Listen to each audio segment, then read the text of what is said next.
Phoenix are just like, you know what? You want to pick Storm? That's fine. We'll go ahead and pick ourselves up an Animage, knowing that going aggressive right now for Team Archon, I feel like it's still too dangerous. Like, you need another really good lane support if you want to try to contest that. Like, Keeper of the Light, we've seen people try to go aggressive against that hero. If you get illuminated, like 2 or 3 heroes get hit by that, you just spend so much regen. And the thing is, Keeper harasses for free because you have Chakra. So as soon as you get to level 2 or 3, your illuminates, you can just throw them all the time. I really think that Team Archon are going to have a hard time trying to pressure lanes. I think what they're going to be looking to do, obviously, is maybe sit a support mid for the Storm for a little while, because Queen versus Storm, the Queen wins, like, pretty hard most of the time, unless there's a huge skill discrepancy. And Omni, okay, so they are, like, all in on the Storm Spirit. They're like, this is the hero that we need to help carry the game. Repel, fantastic against Anti-Mage because of the Mana Void issue with Storm if you fully commit to a fight, so I definitely get that. Gyrocopter is natural BKB buyer, so he's not going to care too much. He'll probably just go his normal item progression. But for me, Omni Knight is a hero that, it's like, for me, it's good and it's bad. It's good because of the Storm combo. It's obvious that you want to try to go in and go for kills, but Omni Knight kind of suffers in games where the enemy team has high mobility. And guess what? Anti-Mage and Queen both have extremely high mobility, and there's your Demonic Purge for the Repel. It's going to be the last pick out here from MVP Phoenix. They get the Shadow Demon. And I mean, we're talking about the Omni Knight as well. I guess there's the combo plays with such like the Tusk. You know, we talk about the Tusk Dazzle potential. I mean, you've got the Tusk Purification potential in the laning stage. If you're going to be able to work together as a pair, there's going to be the potential there. But it's going to be interesting to see what Archon are able to pull out the bag with this lineup against that of MVPs. Because as you said, especially with the Shadow Demon, it looks like they're picking very actively, and it looks to favor them in the draft at least. I really like MVP Phoenix's lineup, but I like the fact that Archon are doing something a little bit different. We don't get to see Omni a whole lot. Like, it's one of the fewer picked heroes in 6.84. And for the reasons that I mentioned, it's just really hard to pick a team that really suits an Omni, because one of two things need to be in place for Omni to be good. The enemy team has to be pressuring you super hard all the time, in which case Repel and Heal are always useful, right, during those skirmish fights, or you have a team that's going to 5-man a lot and makes use of the fact that Omni has those spells available, or you need a hero that's very mobile and can jump in. So that's what the Storm is for, right? And that's what the Tusk is for. Those are the two heroes that, like, boom, we're going to start the fight. And then our Omni can throw out his Repel on the Storm before he goes in. Because then you're actually utilizing the spell, instead of kind of just sitting around while heroes are, like, blinking everywhere and you can't really ever hard commit to something, you know? You get kited out a lot as Omni, and that's one of his biggest issues. So I think here, Archon have a nice little way of making it so they can take the fights when they want, but I still think the MVP's lineup, I would probably favor it like 60-40, just from draft. He was doing March do pretty much the same trick that he does in the first game, getting himself straight out immediately into the lane, TPing down, and getting those wards out. I mean, and obviously we do see on the Rubik Fogged, he has got those sentries available for dewarding, but is he going to be able to find what's already been popped down by the Clockwork, and is it going to be in time to shut down this offlane for the Clock? I mean, lane-wise, you know, pretty much everything else we're seeing, kind of expected MSS again is going to be on the offlane Tusk. We've got Chad there on the Omni Knight support, Croc on his Storm Spirit, Ush on the Gyrum, Fogged on the Rubik, and looking over the side of MVP, nothing too surprising. QO, he's going to be in that mid on the Quap this time, and we're talking about the fact that that was left through the draft. We should pretty much expect to see the Quap have a very good time at the beginning against the Storm. That's kind of what I'm assuming as well. They could change the lanes a bit. They could send Ush mid if they wanted to. Okay. But as of right now, it looks like Chad's doing a little bit of blocking. We will see Korok actually is going mid. Okay. So it's actually a player comfort factor here, as it is, instead of like going, okay, well, I'm mid, so I just always play mid. They're saying Korok is the Storm player on our team, so he's going to go mid instead. There we go. He's going to have a little bit of a backup here. And Chad, okay, he's going to head towards, I guess he's going to go towards the top and maybe look to go for a bit of aggression here with MSS if they want to try for this whole kind of Ice Shard Snowball Purification, which, I mean, squishy heroes like the SD, you're going to be able to have a good shot at it. If you can get that Snowball into him, there's no way you can disrupt anything as big as that. And as soon as the stun comes through and the pure damage as well, he's going to get blown up. So it's going to be interesting to see what this combo of heroes can do on this top lane. Well, it is a bit annoying for an AM because he's not the best hero at trading, at least for a couple of levels. If it's a solo offlaner and you have that mana break, you can just drain the mana of a hero like Tusk or Omni, like no problem. If you're just like one hero hitting him, you probably don't want to trade at all, and that's why Chad just immediately backs up. He doesn't want to trade mana and health for just health, realizing that Nuts is also in the area and has a ton of tangos in the south, if need be. So it seems like based on what MVP have bought, they probably anticipated this lane, because KP started with tangos and he just goes immediately poor man's, and they have a ton of extra regen on top of that, so I think they'll be fine here. Looking at, okay, so with the dewarding there, side of Archon, we're able to get rid of the Observer Vision. I haven't quite found this sentry, of course, hidden away there. The lane. Oh, God damn it. No, Owen, please. I was doing all right in the first game. You were doing I really didn't miss well. a single kill. But unfortunately, yeah, first blood there in the mid lane. Going to the Queen of Pain, pretty much as we expected as well. We were talking about the fact that Storm was going to potentially have a pretty nasty time there in the earlier few levels, and indeed QO takes the most of it and gets the kill. Yeah, it's really nice that MVP are able to get this hero matchup. Like, this is the matchup that you want, and maybe part of the reason why, like, Storm is still very good, but you got to get him past the laning phase. That's the one problem. And again, it seems like the mid might be kind of the downfall here for Archon. Not in terms of just how it's played, but because the hero matchup is just not favored for their mid. And that means that their other two lanes have to do very, very well to compensate. So like bottom lane, they need to make sure that March is zoned out completely, but you say that, and he's already level 3.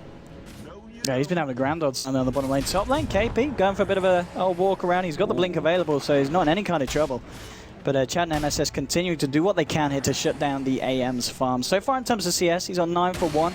You look over to the side of Archon, they have got 14 for 4, so they are certainly slowing down the AM a little bit, but he's not finding nothing up here. He's still finding something with the backup and Nuts on the Shadow Demon. The other thing, too, that we have to keep in mind is, even if the AM is not farming, they know that their mid is winning. So QO is doing a really good job against Korok. It's 7-2 compared to 14-5 on QO, and he already got a kill. So we're keeping that in mind when we say that even if the AM's farm isn't good in the beginning of the game, he will have a lot of recovery time, because outside of the Storm, who goes on KP? Like, who punishes him during the mid game? It has to be Korok. So if he's not having a good start, how is Korok going to punish the AM?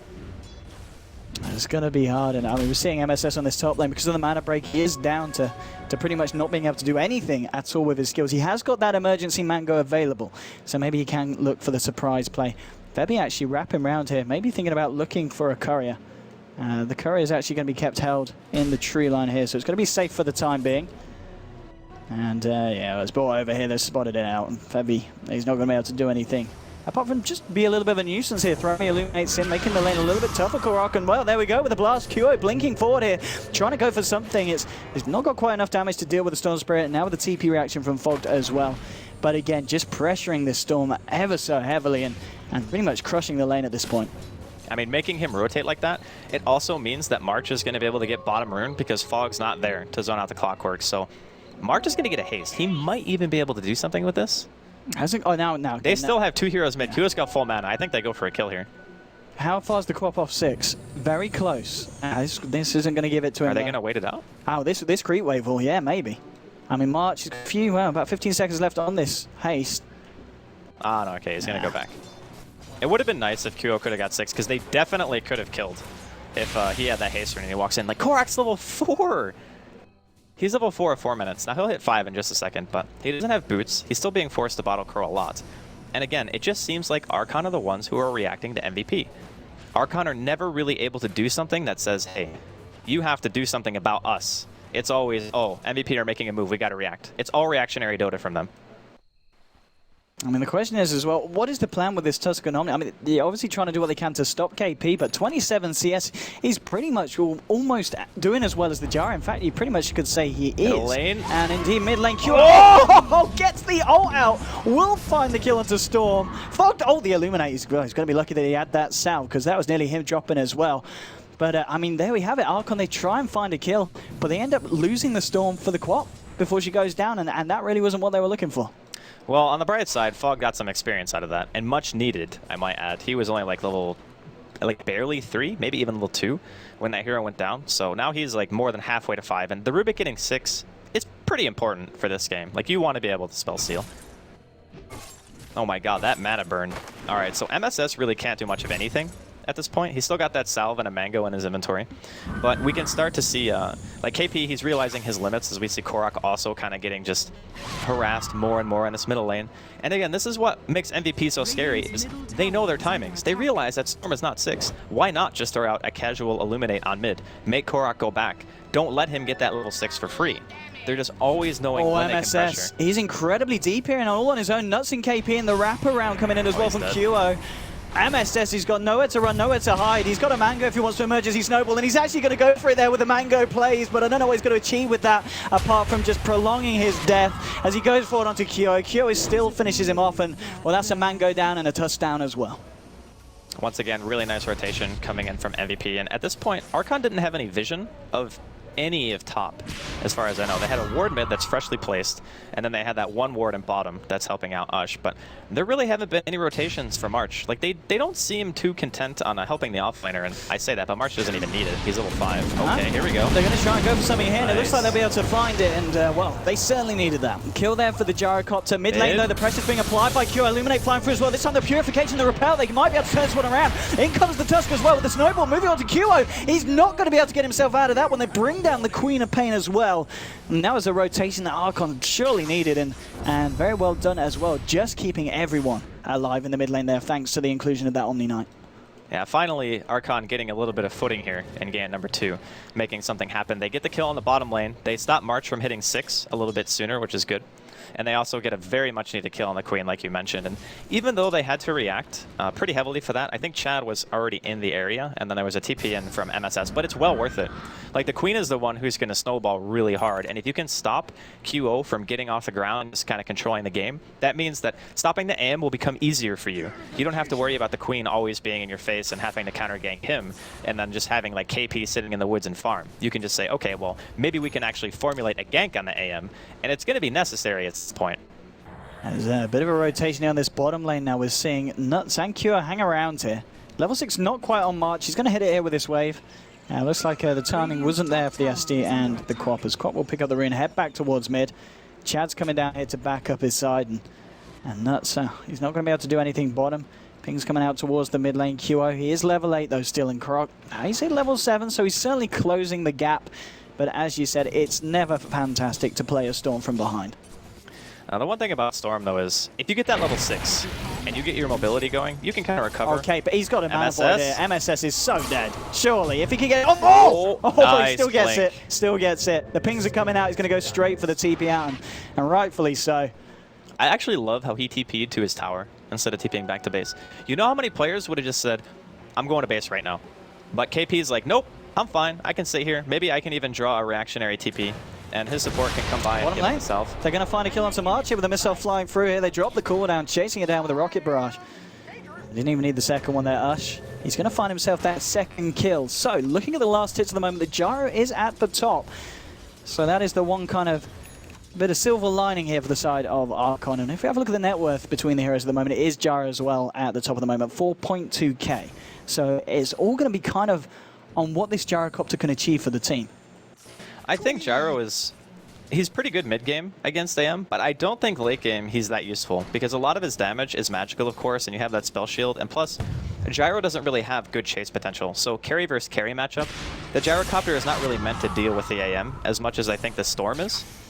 And in that sense, Korok's going to need to have a much better game than what he's had so far, because it's almost 10 minutes in, he's got 25 CS. QO is like doubling him in terms of overall farm, and that's even with QO dying twice. So, all in all, there's still a long way to go, I think, before the Storm Spirit, at the very least, is back in this game. But Archon are still having a much smoother early game than I would say than game 1. QO trying to bully Korok, and, well, we do have on the high ground. Febby was down the Kotl. But Korok's got a lot of backup. We're pretty much seeing MSS and Chad just hanging around this mid lane, waiting for the Quap to overextend, but it's not going to be the case. Backing up and picking up an Invis rune, heading towards the top lane. KP's going to start to pressure it. Maybe they're going to see if any kind of reaction comes out and see if they can turn on the side of Archon. QO just heading towards the mid now as well. Ush, he's picked up the Ogre Club. Has he got anything else on the courier? Doesn't look like it at the moment. Middle. Oh, what a burst. Missed that. Sorry, ladies and gentlemen. He instantly killed him. Like, he blinked forward, just ulti scream, just killed Korok basically from full HP. He didn't even get his stick off. Fog? Okay, there's no demonic purge up on Nuts yet, so he's safe. It's another big, I mean, taking down the Storm Spirit at this point.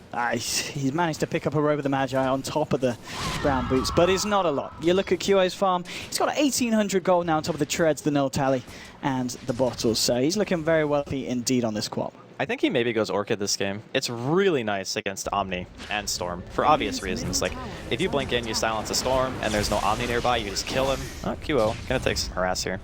But I think Orchid could be the play. If he wants to go for Aghanims, that's pretty good too. Just to keep yourself safe, you know. You have that Aghanims HP. Even if you get jumped on, there's a good chance you just live through the burst. QO, he double backs it towards the mid lane with the Invis. He's just going to pop it straight away. Doesn't really want to look for much. And you were talking about how MVP favour the dire side. We've certainly been seeing both Nuts and Febby using the jungle to their advantage. I mean, you've got level 7 nearing level 8 on this Kotl, and he's got a point booster already with 700 gold. So it is looking pretty good for this call. He's third on the CS board because of this jungle. The way that they're controlling the game, because KP now has his treads, he has his perseverance, he doesn't need help in lane anymore. Like, look at him. He just walks up to MSS and just hits him. He's like, fine, you want to be in my lane? I'm going to harass. Both of MVP supports are capable of farming the jungle. They have Shadow Poison on Nuts, and like you already said, Febby's just been farming with Illuminate spam. So their map efficiency right now far outweighs Archon. And that's another issue with picking a hero like Omni Knight, is he doesn't have any way of farming the jungle unless he gets an early soul ring. And unfortunately for Chad, he spent the majority of his early game running around, trying to stop people from dying. And that's what you should do as an Omni. But because, again, their mid matchup is so disfavored, and top lane, AM's already past the point where he's super vulnerable. It just means that MVP have a really smooth transition in this mid game where Archon are pressured to do things, but they're having a very hard time finding an opening.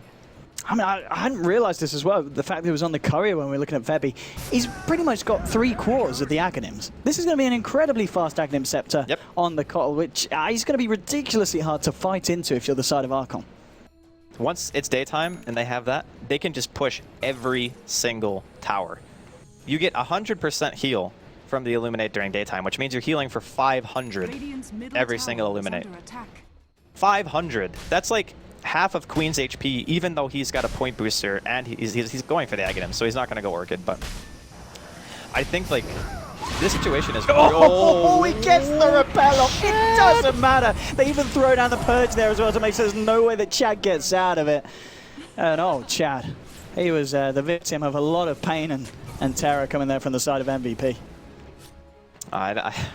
I gotta hand it to MVP, man. Like, even though this game is closer in the first 13 minutes than game number 1, because I think in game 1, Archon had already lost almost all their outer 2 towers. It still really feels like there's nothing that Archon has been doing to pressure MVP at all. Like, they've gotten a couple of counter kills, but have they actually forced an issue at all once? Oh, do they want to fight this? They're sitting in a lot of TPs here, and they managed to catch KP here with the telekinesis. Can they bring him down? Oh, the disruption! Actually can! The blink, is that the right move? KP, he's going to go down. I don't know if that disruption was the play there. They've lost the AM. They lose the Shadow Demon as well. They are able to deny the tower, also their Team Archon. And I think he was going to get that blink off there. Yeah, he definitely would have. I think that disruption killed him, but you know what happens? In the moment you see it and you're like, oh, I got to disrupt him, otherwise he's just going to die. I mean, stuff like that does happen from time to time. So Archon, they're showing a little bit of their color here. They're going to go for the tier 1 in the top lane after getting these 2 nice counter kills. They might go on mid as well. Oh, Snowball, is he going to be able to connect? No, not by the looks of it. He'll throw out the BMI shards. Isn't going to be able to do anything else after it. He's able to grab himself a haste rune. Top lane, Ush and Chad, looks like they'll be able to take down this tier 1. Fortification comes out, but it doesn't look like any kind of real defense will come out from the side of MVP. And, well, this is kind of what we expected. When they start to use the gyro in the fights, they're going to go well for the side of Archon. I mean, he's top of the net worth board. He's got a completed S and Y on top of the phase boots and Aquila as well. So he's going to be punching pretty efficiently at 15 minutes in. I mean, what do you think about the decision here to go for the S and Y rather than the early BKB? I think if you have to go BKB, you might not do enough right-click damage. I think that's maybe his thinking here. Because if you go for S and Y, you're really fast, you have good chase potential, you hit relatively hard. I mean, you still hit for 153 damage at 15 minutes. That's not bad. So you can still pressure the AM. You don't have to rely on your Rocket Barrage and your Call Down to do all of your damage for you. And like you mentioned, just having the completed S and Y already, maybe they can start to pressure a bit. But we say that, and Febby's got his Aghanims, man. He's got his Aghanims 15 minutes in. Wow. Position 4 Keeper of the Light. Like, this is this is a huge problem. Like, how are they actually going to push? They need to be able to kill Febby, but he's got 1,100 health. He's got more farm than Korok. Yeah. Okay, so the net worth is like, it's barely leading. Very close, but that's your mid-storm against your position for keep it alive. Yeah. I think Archon have maybe put themselves into a situation where they look at a mid matchup and they say, okay, our hero doesn't need to win the lane. He just needs to function during mid game. But sometimes, in order to function mid game, you need to win your lane. Like, you actually just need to have some kind of help. Because Korok gets first blooded, and then he gets killed 2 more times. And he's, to his credit, he's farmed very well, given the circumstances. Like, he's got 85 CS at 16 minutes. It's just such a hard game for him. I mean, looking at this gang now, they're smoked up. Yep. This is QO just picking up the Aghanim Scepter here on the Quap, and he's level 11 as well. So whoever you jump, you're going to be killing. I don't see this going any other way. We'll see if the side of Archon are able to prove me wrong. Chad and Fogged hiding behind the tree line. They got the vision here as well from the Coddle Aghanims. Oh, man. They can see Fogged. There we go. Indeed they can. Hookshot's training, but he's got the blink stolen there.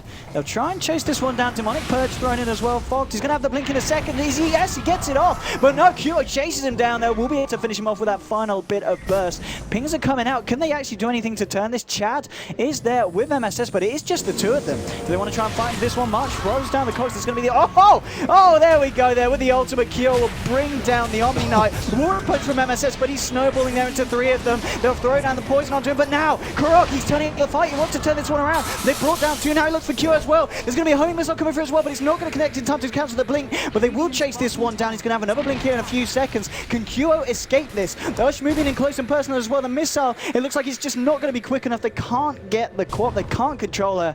And KP as well, he turned in to have a look in, but he decided, nope, I don't want anything to be a part of this one. Backs himself out of the fight. But again, I've got our hats off to Archon there. They lost their hero, but they do take down the Kotl and they take down the SD as well. So they find something in return. But we're looking at this anti-mage, and you got to say, okay, so this is an AM with the Battle Fury treads complete now.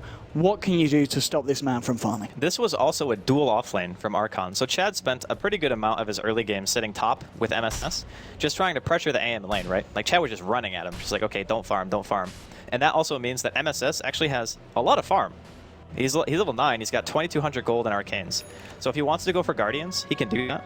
If he wants to go for like something else, like maybe Shadow Blade for a little bit more damage, he can do that too. Oh, QO goes straight for there onto Grok. Trying to scare him off. He's got that ultimate available again. Okay. Blink Tusk, I guess it's kind of what the defensive in terms of getting in there, saving heroes, maybe from the Sonic Wave, maybe from the ultimate from Quap if you've got the timing right, getting into the snowball. You can do a lot of stuff. You can blink into cogs, put somebody in a snowball to keep them safe. Yeah. You can snowball and then blink away as like an escape defensive mechanism. You can blink in and punch somebody to try to get a hard initiation. There's a lot of good plays that you can do with Tusk when you have blink daggers, so I do like the pickup. The one thing about it is their damage output is kind of lacking. Like, we saw the fact that they couldn't kill the Queen of Pain. Like, there was no way they had enough damage to chase QO. So they're going to need like a Storm initiation or a Tusk jump into like a heal, and then Rubik and Gyro are going to have to follow it up. Like, they need everything, all of their damage to be able to kill. Krok, Ziva into the mid lane here, trying to find this farm from the lane that's being pushed in by QO. Ping's coming out as well, but he has no backup at all. In fact, Archon, they're kind of hanging around here as a 4-man in their own jungle, and they do need to make some kind of movement because it doesn't feel like they're achieving that much being grouped up as 4 here. Well, being grouped right now is kind of just because MVP have a tendency to play very aggressive, and they just want to continue looking for the fights, right? And if you look at the map, they have pretty limited vision on the side of Archon. Like, they have a bottom rune ward, and that's about it. So now Archon, they're going for the smoke. I guess they're looking for the AM. So let's see if they can control. They've got the telekinesis. They do have that blink snowball as well, of course, from MSS. What has been popped down, but AM, well, his spider senses are tingling. He's going to continue to farm here. I mean, can they control and catch KP here? They just need to look around the corner. Oh, he's blinked forward. Oh, that's not the play from KP. It looks like Archon have managed to outplay the anti-mage there, and they catch him out. And, I mean, that's a big kill there. Fair bit of money going to the Tuscan. Being able to take down the AM is exactly what you need to be doing once he gets his Battle Fury online. Getting him off the map is fantastic. He did manage to buy most of his Vlads before he died. I think he just needs the recipe. Yeah. Yeah, he's got the headdress. So he's like 250 away. And once he gets that, he'll always use the ring, doesn't he? Well, as well, the Ring of Health. No, that's the headdress. Yeah, it makes it into the headdress. It's in the headdress now, of course. So yeah, once he gets that going, he'll be able to farm at 100% health all the time. He can stay at a consistent amount of mana just by tread switching with Battle Fury and Blads. Like, you actually just don't lose mana anymore, which is really nice too. And in the meantime, even though they saw their AM die, they're still pressuring the bottom lane a bit. Archon are actually able to get themselves back into a position to defend. And this game is still, like, to me, much, much closer than Game 1. I mean, heck, Game 1 was over in 30 seconds from now. I mean, Archon, they've got to this point where you look at them and they could very well take a fight if they're able to execute it correctly. Yep. And they've got 4 heroes down here on the bottom lane. Maybe thinking about putting the pressure on March and Febby, the only 2 here on the side of MVP. And here we go, MSS blinking forward with the Ice Shards. Fog looking for the wraparound. March will be able to chuck himself out, but no, the telekinesis is there, holding him onto the cooldown. He's getting low. He might just live, though. He's going to be able to get himself out, being bowled up as well. He's going to be fine. Now with the reaction from MVP, QO, does he want to try and catch anyone out, chase anyone down? It looks like they're just going to be forcing back the side of Archon, but Archon, do they want to go back in? The ping's coming out to QO. Missile is there, and he will blink straight back. Doesn't want to hang around when he knows a telekinesis and a snowball could be potentially round the corner. But all in all, I mean, Archon, they try and go in and get the kill, but MVP, they're there this time with the backup and with the defense. I can't believe they didn't even get March. Like, he only has 1,000 HP. So the fact that he lived through that was a really, really nice hook shot that he threw out there. And Korok, he's got his Bloodstone now. So he's kind of getting his way back into the game. If you look at even just the CS, he has recovered amazingly well. I mean, sure, Queen of Pain, I think, is he actually just going straight for Octarine? He's got Soul Booster and Aghanims. So he is damn tanky at this point. 1,800 health.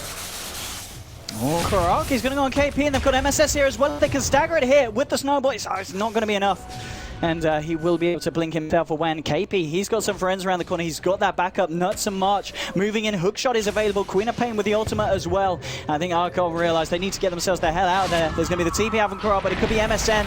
SS that's left in trouble here. He's stuck by the secret shop. KP moving forward here. QO blinking forward. There's going to be a snowball. He'll be able to blink. Well, let's see what we can do if KP can blink after him. He's trying to look for the Jukes here. MSS, and yeah, I think he's just done it. Oh, they see him. They see him. War's Punch will be there. Pops the stick charges, trying to do what he can to slow the death, but it doesn't matter. KP, Anti-Mage, will find the kill down to the Tusk. Yeah, it was a nice attempt from MSS. He bought a lot of time, if nothing else. That was 4 heroes sitting there for a pretty good stretch. So it means Korok's going to be able to do some damage to mid. Febby, unfortunately, is bottom, so Chad's not really able to get much out of that situation. But you know, Archon have they stagnated the pace of the game, which I think is actually pretty good for them right now, because it's not MVP pushing them over and over anymore. Now it's kind of like our Gyro is farming, our Storm is farming, even though the AM is still highest in terms of overall CS. KP is going to have to finish up his completed Manta before he really feels very comfortable fighting.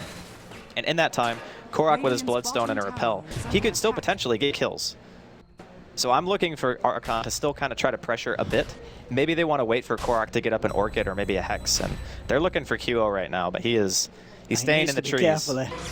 He's not going to try and blink out for this one. Oh, I think he might just need to let Febby down. No, he's going to try and turn it around. He's going to go for it. But now they're trying to play it here with Chad with the ultimate. Allowing Korok to continue to fight, but this Kyo is incredibly tanky with the Soul Booster. The War's Punch him up, and now the cooldown coming through. Kyo's blinked himself out, but it's March. They're stuck in the midst of it all. March will go down here on the clockwork, and Ush with a BKB looking for Nuts. He's going to find another kill, brings down the Shadow Demon.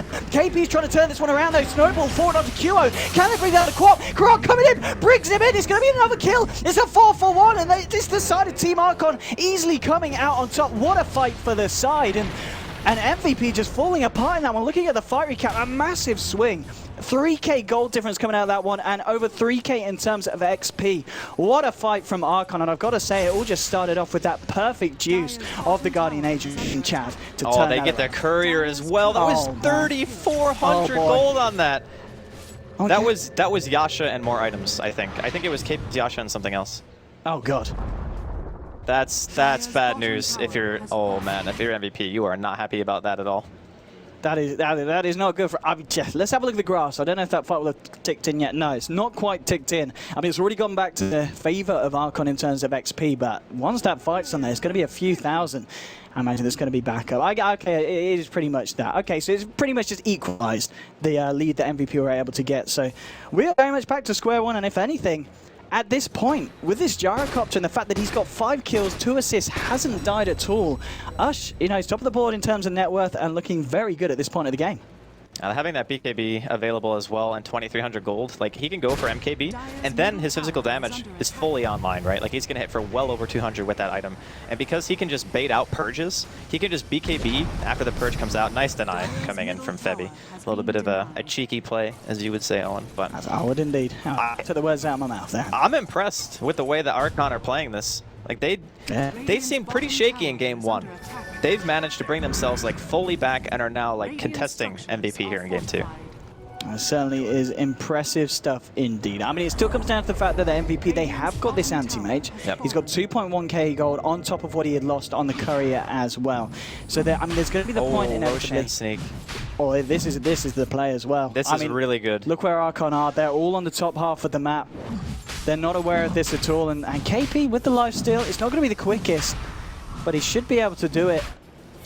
And I don't see Archon coming here anytime soon. There's actually going to be a rocket flare coming out from that angle, so maybe Archon will realize from that they may be doing Roshan. It has to be a little bit obvious now. Like, no one is showing on the map right now for MVP, not a single hero. The first person who's going to show is going to be QO. So maybe that information says to them that they're not going to be able to do much, and they're even scared of him. Like, because they don't have any other vision farther into the woods, they couldn't see anyone else. Like, they didn't even see the Shadow Demon. So they think that they're actually getting counter-ganked. They don't know that they're doing Roche. Indeed, and that's going to be Roshan down. Anti-Mage picking up the Aegis of the Immortal.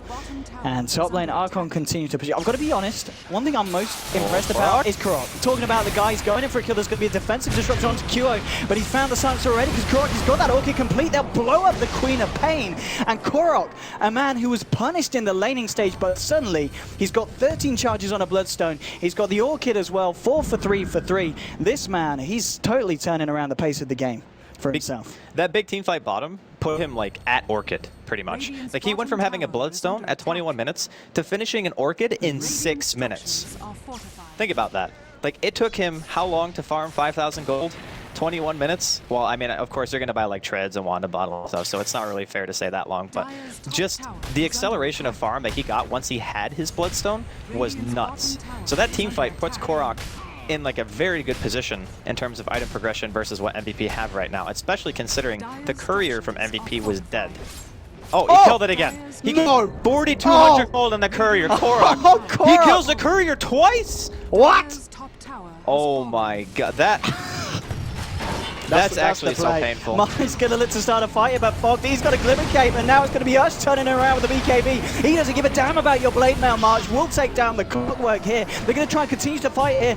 KP going into the center field, moving forward, but MSS with a punch. He wants to try to deal with Febby, but Febby's just a little bit too tanky. Now Korok turning up, they're taking down the Kotl. Korok does get the Ottoman out, but now Chad here with the Guardian Angel. Oh, Korok blows that. There was no repel there to protect him. Chad's going to lift the TB out. He's going to find it. There's no way to cancel it. They're blinking forward MVP, trying to find more. They do lose Korok and MSS there on the side of Archon, but they find 3 kills on MVP. And again, at this point, it really seems like Archon, it's just him. And the fact that that courier kill, again. That courier had 4,200 gold on it. That was pretty much an entire Manta that just died.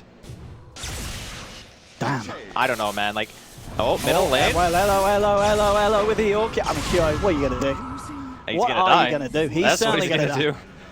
Yeah, where's your Octarine now? That's 18 for 12. I mean, it just feels like MVP. What is going wrong here for MVP? Are they just buckling under the pressure? Is this? It's kind of the effect that a Storm gives you. Yeah. I think that's what they're having the hardest time dealing with. Because if he goes on Shadow Demon, for example, and he gets an Orchid off, there's no counterplay. Like, all you can do is hook him, and then potentially you get a Demonic Purge if you don't just die before the silence wears off. But Shadow Demon is the hero who is meant to protect. So if Korok ever has vision and he sees that hero, he's going to jump him, like 100% of the time. And there's very little chance with a repel that Nuts is going to be able to live through that. So MVP, they need like another defensive item, like maybe a Glimmer for Nuts to be able to live through that. And then they can start looking to try to turn the fights. Now, fortunately for Archon, they've been fighting with an AM who's sitting at a significantly lower net worth than he should be because they've actually just killed his courier twice in a row before it was even able to deliver anything to him. So that part of it is also helping tremendously. I think once KP is able to get his items in his inventory, we could be seeing maybe a bit of a different complexion during these fights. And also, we saw the weakness showcased of the Storm AM matchup for the Storm. When Korok was out of mana, he gets mana voided for 1,100 damage.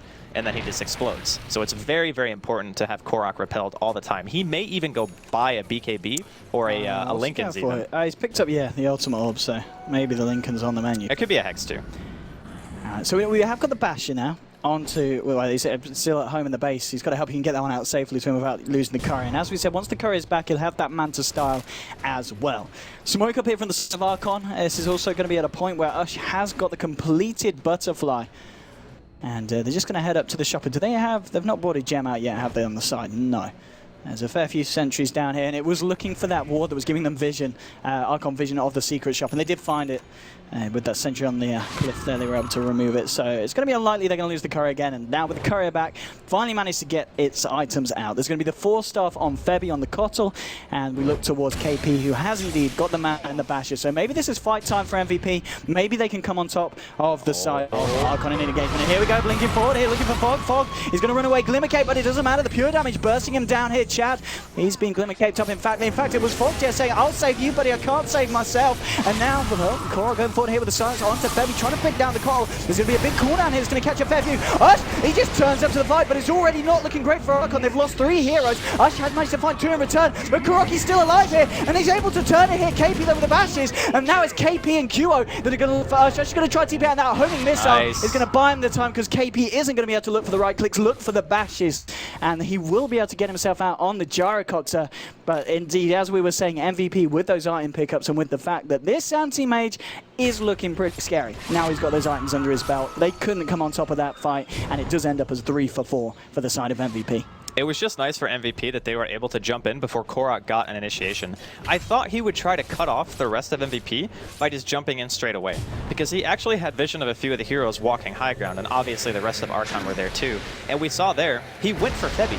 You can't do that. You can't go for the Kotl. You have to go for Shadow Demon every single time. There's no Glimmer Cape at all on MVP. Even if, for whatever reason, Nuts gets 4-staffed, it doesn't matter. You're Storm. You just chase him. Because as soon as he goes on Febby, there's a disruption. He wastes a huge amount of his mana pool trying to kill a hero that he just can't kill, because he uses the Orchid on Febby and pulls him too. So if you're going to pull Febby, you have to Orchid Shadow Demon, or you just Orchid Shadow Demon and straight up kill him, because that hero also counters your Omni Knight. So if you get purged because the Shadow Demon is alive because your Storm doesn't jump him, it has to be the Storm. Like, he has to be the one to make the plays. And this is the worrying thing as well, of course. At this point, KP, he can afford to pretty much free farm wherever he wants on the map. With the Manta Star, the Orchid, not going to be an issue no more. And we are maybe past that window in which the Storm is going to be able to crush and well, just control and slow down the farm of a hero like the anti-mage. He's more, in this game, for now, he is more of a support killer than anything else. Yeah. Like, the AM is going to jump on a support, and then the Storm is going to jump on a support. Like, that's just how they're going to function, because the AM at the start of the fight can't keep up with the Storm because he has potentially full mana, right? Like, he's going to be able to ball everywhere, he's elusive, he's annoying, hard to kill. Same thing for AM versus Storm. The Storm doesn't want to have to waste his mana chasing an AM around a team fight. So what they do is they both ignore each other until the supports are out of the fight or the Storm is out of mana, and then the AM will just drop a mana void on him. Or if you have Abyssal Blade, which has just been picked up by the Storm, now you could potentially see the Storm getting jumped. But it's still, if the Omni's nearby, maybe not as likely. Maybe he just goes on Omni and just Abyssals him and blows him up, or Rubik. I mean, at this point as well, you know, Archon, they had a few good team fights. The last one, not so much. Are they looking to, do they still need to look to put on the pressure, or can they afford to sit back and continue to find a further few items on their cores? I think if you're Archon at this point, you're okay with like a little bit of the farm game. It's not like Ush has bad farm. I mean, look at him. He's got BKB, Butterfly, SNY, Dominator. Like, he's farming insanely fast. The fact that he's like even within 100 CS of the AM is pretty impressive, because AM's like one of the fastest farmers in Dota, right? And he's only 3k net worth behind. So I'd say that Archon are probably, they're pretty comfortable. Because the other thing too that we have to keep in mind is the Queen of Pain is not a physical damage hero, right? So it's all magical damage and pure damage, which means that once BKBs start coming out in mass and Glimmer Capes, the Queen is going to be a lot less effective than a mid-storm. Like in the ultra late game, unless you're going some like Refresher, Hex, Aghanim Instilled for Queen, your late game transition just isn't quite as potent as the Storm can be. So I think Archon are okay with it. And MVP, they're looking to be on the aggressive They're here. smoked up already, but I do believe they smoked underneath this very deep radiant ward, but I don't know if it's going to matter, because here we go, straight in onto MSS. MSS is going to get taken down here. Grok very low as well, will be able to zip himself away. Chad, he's popped the GA, but it doesn't matter. He's going to go down as well. 2 heroes drop on Archon. Grok will be able to find the kill, though, onto KP, bringing down the Anti-Mage in return. Now losing the Tusk and the Omni Knight, but finding the Anti-Mage. I'd say that's still okay. Oh, Karaki, he's going to pop the Orchid down, but I don't know if he wants to stick around, because QO, he's going to have an ultimate here in a few seconds. And he's got BKB too. Is he going to go for Fogged? Oh, well, Fogged. Oh, do you really want to do this? Is ballsy. This is very ballsy, but it pays off. They're going to be able to find the Queen of Pain. Archon know exactly what they're doing here, and they're going to be fine, and just tempting the quad there, encouraging her to stick around. Fantastic play there from the side, and they find the Queen of Pain and the Anti-Mage in those engagements. Absolutely a win for Archon, like hands down now. Just getting the AM trade for an offlaner and a support, that was already okay. Now you've killed both the cores, definitely worth it. That was, I can't believe he went in on that. Yeah. Like, so when we're playing Storm and you're out of mana, you feel really scared, right? Like if you have to use all your mana to go in, you better be damn sure that hero's dying. Because if you're not, and it doesn't die, then all of a sudden you have no way of getting out. So again, really nicely done by Archon. They even smoked, and the MVP Clockwork March flares the pit, assuming that this is going to be up soon. Just like the anticipation from both teams, the way they're playing this. Oh, Febby. Febby's in trouble. He's in a lot of trouble there. Febby dead. Oh, nice Force Staff. Still dead though. Godlike streak now for Ush here on the Gyrocopter. I mean, this Roche is so important for both teams, by the way. Yeah. Like AM and Queen will probably both be alive. I'm not sure if Febby's going to be up for this. So it's going to respawn. Okay, yeah, Febby's definitely not going to be up. So they're going to potentially have to fight this 4v5. They have the tier 2 bottom lane, but if they let this go, it's actually such a good timing for Archon. If they can't contest this Roshan, like that's another thing about losing the AM and the Queen in that top lane is this Roshan spawn timing was perfect in lining up with what Archon were able to do in that fight. And I think MVP also only smoked because he knew it was going to spawn. So Febby's up in 15. Oh, look at this as well. The ice, just little things like that, holding back the side of MVP. Now Archon got this. I think they have this. They're going to lose Chad, though.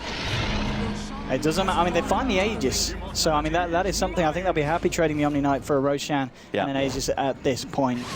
And I mean, I've got to be honest, overall here, well, here we go. Let's hold our fort here as we're going forward onto the core. Disruption will be there to turn this one around, or at least try to. QI gets the ultimate out, but Ush now pops his BKB, but it is going to be a defensive 1-on-1 on the retreat here, as Archon don't look to continue this fight and look to just get themselves the hell out of there. But overall, this is a totally different gameplay, just at skill level that we're seeing from Archon in this game compared to Game 1, in which they got absolutely crushed almost by MVP, but this time, they're certainly looking to be the stronger opponent. There's kind of a saying where you play against an opponent who might be better than you, that you kind of elevate your game, you know? Like when you play Dota with people who are better than you, you learn faster, you know, you adapt, you become better than maybe you are normally. I think that's kind of what's happening here for both teams, because this level of play from these two teams in a wild card just makes me more excited to watch the rest of the international, right? Yeah. Like this is fantastic. This is the kind of game where you look at it and you're like, you know, so much is on the line for both teams, and they're just playing their hearts out. So I gotta say, like this series for me, like even though it's the first series, it's been really exciting to see how Archon have kind of developed through Game 1 and 2. Indeed, Archon trying to do their best here to bring this game to the third game, of course. In case you did not know, it is double elimination here, and this is indeed the first round. So if you lose this, you know, you're not totally out of it. You're going to have a second chance to play up against the loser of Cdec and Vega. But still, you'll want to get yourself straight up to what essentially is the winner bracket final. The winner of this will just have to win one more best of 3, and then you're in. You're into the international, and you're guaranteed $50,000 minimum prize, which that compared to nothing, if you lose the wildcard stages, is a huge jump. Yeah, and this is double elim best of 3 as well, which means if you do lose here, you still have another shot. That's right, yeah. So if there's anyone out there who's a fan of either team, whether it be Archon or MVP, don't start crying if don't worry if they lose this series. They still got another shot. Now, I will say that the brackets worked out in an interesting kind of fashion where Cdec and Vega are playing each other on the mainstream, which are two of the teams that I would say the majority of people thought were just going to go through. So now we're going to get an opportunity to see either Archon or MVP play against the loser of that series, which I haven't been able to see the game, so I don't know what the series is at right now, but either way, we're in for some damn good Dota today, Owen. Indeed, and Gyrocopter Satanic now complete on top of the butterfly. He's going to be able to do a lot in this fight. His BKB is down to 5 seconds. but it's kind of questionable whether that really matters when you've got an Omni Knight who's got Repel on top of it. So it's always going to be able to top you off. And here we go, Korok going on to QO again. The defensive disruption there from Nuts. Going to be able to allow the Co-op the time to get himself out of this one.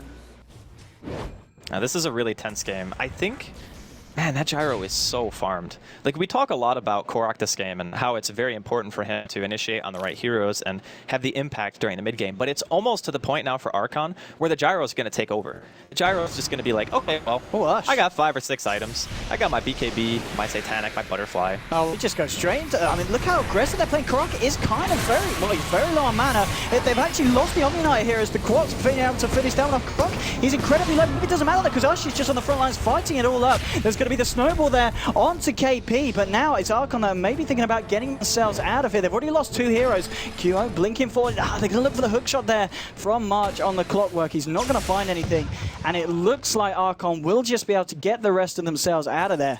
But Archon, they're going very deep, very aggressive. And again, we see him zipping onto Febby on the call. They do get the kill, but they do lose their 2 supports and just find the 1 from MVP. That was a really nice play from QO. His combo hit, I think, on like 3 of Archon and just like immediately deleted him from the team fight. And the way that he positioned, I don't even think they saw him. I think like before, like he was in fog, standing in the little tree line over there below the large camp. He just threw out his ulti and scream, and Chad just kind of exploded. There was not really much he could do about it. So the Omni needs to be a lot more aware about where he's standing inside of the team fights and make sure that he can get some spells off. Because if he dies without casting a Repel or a GA, it's going to be really tough, I think, for Archon to win. And KP now picking up the Eagle song and 2.7k gold in the bank as well. You've got to remember when there's this point where you've got the boots to travel on KP on the anti-mage, and you've got a Kotl with recall. So the split pushing, the Rat Dota is going to be real with the anti-mage. If you want to play like that. The other thing about it too, and I completely agree by the way, like the split pushing is going to be kind of a nuisance, is if you have a hero like anti-mage against Storm, and the Storm has to go Bloodstone Lincolns, you're not really going to have the damage to solo kill the AM. That's going to become a huge problem, because as a Storm, you want to have that solo kill potential on any rat hero. Like, that's actually one of the reasons why Storm is so good, because he can kill the rats. But AM is not a rat that he can kill in the late game. Oh, Ush, he's been pushed away, and well, he's out of mana now. KP going to work, and now hit the Q, jumping forward here with the BKB himself, looking for Korok. Korok's going to be able to zip himself out, pulling in Nuts, should be able to find the kill into Shadow, and that's going to be your first one dead. Dominating kill streak here for Korok, and the fight's going to continue here. Q trying to do it with the right place for Korok. He's trying to do his best to outplay him in the mid lane as well. They do lose the Rubik here. Hook shot onto Korok, controlling him for the time being here. They've got KP coming as well. He's got the mana blow. He tries to get it off, but it's not going to be a matter anyway, because he does have the Lincoln Sphere available, and he goes for the Bloodstone Deny anyway, though, just to make sure Q can't chase him down with a final blink. So they have got the Storm off the map. Rubik is dead. MVP only losing the Shadow Demon. And they do take the tier 2 in the mid lane. Now this is, KP. Jumping straight forward here onto Ush. Ush has been repelled up from one. KP maybe thinking about map fighting this one, but maybe doesn't want to here. He's getting caught up with the homing missile. He's getting low. And now the snowball as well. MSS with the plays. It doesn't matter. KP is able to blink himself out. Now QO going forward onto MSS. Ush moving forward. He's fairly damn fast with this phase moves, with the SNY. Looking for QO. Not fast enough to chase up that blink though. The homing missile going to continue to fly forward. March there with the cogs there blocking him off. And Ush is just chasing this down on his own. Maybe wants to think twice about this one. Nuts with the defensive disruption. Can you chase this? The slow from the sigil getting close and personal here with Nuts, and looks like Nuts in a lot of trouble there. Throws out the Zamonic place. Korok, well, he's maybe thinking about finding KP. KP blinks away. The recall will be there as well as he gets himself out. But nonetheless, Archon were not happy about the fact that MVP started to push, and they just jumped to them with their teeth baring. All I want to say for that whole engagement is MSS punched a Manta. If he punched the actual AM, the AM would have died. Like, that was so heartbreaking. Like, he manted, and the AM, the real AM, actually took damage. So I thought MSS would like be on top of it and just, oh yeah, punch the AM, kill him. But unfortunately, he might have misclicked and just hit one of the Manta illusions, and then KP is able to blink away because of that. So missed out on a big kill opportunity. A little bit of a bummer. They didn't have to buy back on anyone, which is good.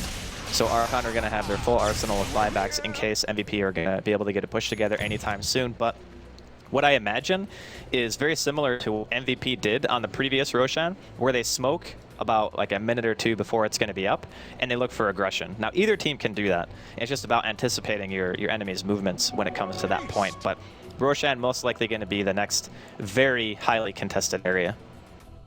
Looking at the items being picked up now, we've got Gyrocopter 100 gold away from that MKB as well. So he's getting himself very close. He's almost 6 slotted. Yeah. And he can still buy Moonshard, obviously. Yeah. And then he can go for the bots. But yeah, this gyro is going to be massive. The other thing about Ush, too, which I found a little bit interesting in the last team fight is he got initiated on, right? He got mana leaked and he forced a BKB. But he never used a Satanic. Like when you have Butterfly Satanic and your BKB is on, you just click people, right? I feel like he missed out on a lot of damage that he could have been doing during that fight. But here we go, another smoke up. MVP inside of Archon's woods right now, and I think they're being spotted. This is nice as well. I mean, MVP just popped down the walls, so they might think they're safe, but now that Ush is removed on the high ground, they're going to know that the gang's coming in, going straight for KP here with the Hex. Mark going forward here with the hook shot now. It's going to be Chad getting off the GA. They've been able to take down the clock. The damage from Ush is just too much. It's beyond godlike for him. KP trying to do what he can, but no, the telekinesis this time is going to be on an illusion. KP hiding in the tree line. MVP lose 2. Looks like the AM will be able to get out here with the recall. But again, Archon taking the fight. Ping's coming out to Roshan. Still going to be a few minutes before he is back up. 29-23. Archon, they're certainly doing it. Mid lane, sure, he's fine. He's got the backup, Korok, and the team are here. Going for the Glimmer Cape. It's going to be by KP the time. They don't have the detection. Fog did have a gem. Doesn't have it anymore, but now it's run out. And now with the Hex onto KP, that's a massive kill. They're bringing down the anti-mage. Beyond godlike here on your Gyrocopter and Archon at this point. They might very well want to try and force out that buyback from the AM by pushing down the mid lane. They absolutely will. They have to. Because that means if they force the buyback now, Roshan's going to be up in less than 2 minutes. Fog. Oh, QO. Korok going straight in with the Orchid. Fog moving back in. He's got a telekinesis available. QO does get the BKB off now. And with the ultimate will bring down the Rubik. Blinks herself up to the high ground. QO does get away with that one scot-free as she's recalled back to the base as well. But again, it was close there for the co-op. You know, BKBs are being forced out, and most of them on the map very close to 5-second duration. 6 seconds at the moment on your Queen of Pain. Man, that was so close. I cannot believe that ulti actually hit Fog. He's probably sitting there going, man, how did that hit me? Like, I was so far out of the cone. But at the bright side, they buy a little bit of time for the AM to get closer to his revival point. You know what? That play right there might have just saved the AM having to buy back. And that is massive. Say, for instance, you're fighting Roshan and your AM has buyback and the Coddle is alive. You just pull KP right back into the fight. You can have 2 AMs for 1 Roshan. That is an insane advantage to have if you're MVP, and one of the strengths that a Coddle can give you during this late game is being able to bring those heroes directly back into the fight without needing something like Boots of Travels or like Boots of Travels level 2 if you don't have any creeps around. So this is a little bit of an issue for Archon now. Like, they've used a smoke. They got a couple of really important kills for sure, so I'm not saying that the smoke was failed, but now they're kind of in this awkward spot where they know Roshan's going to be up soon, but they also know that they didn't make the AM buyback. So now they're going to be fighting under the assumption that that hero is going to be there, and if they want to play super aggressive, they can just have the AM go in first, die, buy back, and then just continue fighting. So I think MVP might be slightly favored for this next Roshan attempt. This is going to be interesting to see what both teams decide to do in response. As you said, going to be up any second right now. Korok's going to score this one out, and the ping's coming out as well. Are they ready to go for it? And they've got 5 heroes around here, Archon. Only a couple here on the side of MVP, but we've got to remember Cottle's there. He's going to be able to recall people in. And there's, yeah, well, a couple of TPs on us and a TP on Q well, and here split push we're talking about as well. KP here in the top lane, and this is going to be the bit of an issue here for Archon. They have do to they go for Roche or do they back? They've got to back, and that's going to give Roshan free. There's no tier 2. MVP. There's no tier 2 in the top lane. He's just going to go for base. Okay, they're going to jump Febby. The base, I kind of want to look at the base at the same time. I mean, they're going for the fight here, but look, there's an anti-mage on your base, ladies and gentlemen. Korok getting himself out, but they're sticking around here. Archon continues to fight. KP's just going to take the total set of racks here. They do manage to get 2 kills here. Maybe it doesn't matter if Archon can go aggressive enough to take a set of racks themselves. 2 buybacks coming out from the call, from the Clockwork. Shadow Demon is down, and now they're going to look for a set of racks. They have to. But look at this. Look at this. KP's just continuing to go for the base. He's going to look for a second set of racks. Archon, they might not even find one. There's 4 heroes up on the side of MVP ready to defend. They continue to fight as much as they can. They take down Febby. It's a triple kill here for Korok, and now look for QO. But look at the base. KP, what's he going to do next? He could go for the bottom set. Look for Megas. It's going to be Archon. They're looking to finish the game here. They're going for the finish. QO's back. He buys back. He pops the BKB. He's got to be very careful about losing his life here. This is an incredibly tense part of the game, and it's just getting low. They're taking down 1 tier 4. They're looking for the second, but at the same time, the damage from KP. He's going for the second tier 4 here in the mid lane. The buyback comes out from Trustlow. He's going to look for the defense. Maybe look to stop KP. He needs to stop this empty base, but KP just continues. The throne's Tearful's exposed. going to go down, but on the other side, the throne exposed as well. They're going to pull the Guardian Angel, continue to hit it. But us, he's been hexed up. He can't get the damage out onto the throne. Queen KP, ulti. he's going to kill himself, and he needs to get himself back to base. He commits suicide. Buys back. Goes for the storm spray. He's going to kill him. He's getting Archon the hell out of their base. Buyback from Gyrocopter as well, because they need to defend their own fountain. Oh what my the hell's God. going on, Andy?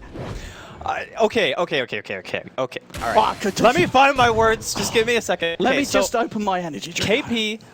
KP goes in, right? He assumes that they're going to defend, so he goes for the second set of racks. If he just went for throne right away, they would have just won the game. Like, they actually would have just won the game if they went for throne. Like, it's crazy to say that, right? But the other thing, too, is Archon, they had to buy back as well. Like, the Gyrocopter bought back. That was godlike. AM had to buy back as well. They're gonna get Korak Roshan. died. Like, they're going to get Roshan now, so MVP obviously in the better position, even though both thrones are exposed. Like, the throne for MVP is actually at half, and they don't have Glyph. What if they just YOLO this? What if they just walk in and hit the throne? They could end this. They just need to go straight They can for just the base. run straight in. They know there's no They fortification. need to go. They see Roshan die. They have to It's run it a- right now. They haven't got GA. They haven't got. But it doesn't matter. Krogan goes in. Oh my with God, a did they belt. just lose? Is this it? Did they just Of lose MVP again? now Sparks go forward for the hook shot, but pops the BKB. Oh They my hit the God. throne. It's over. Archon, they take the second game of the series. Oh my We're going God. to game 3. Oh my God. What? With no glyph, they go for the Roshan. It took too long, Owen. It took too long. What a game. This is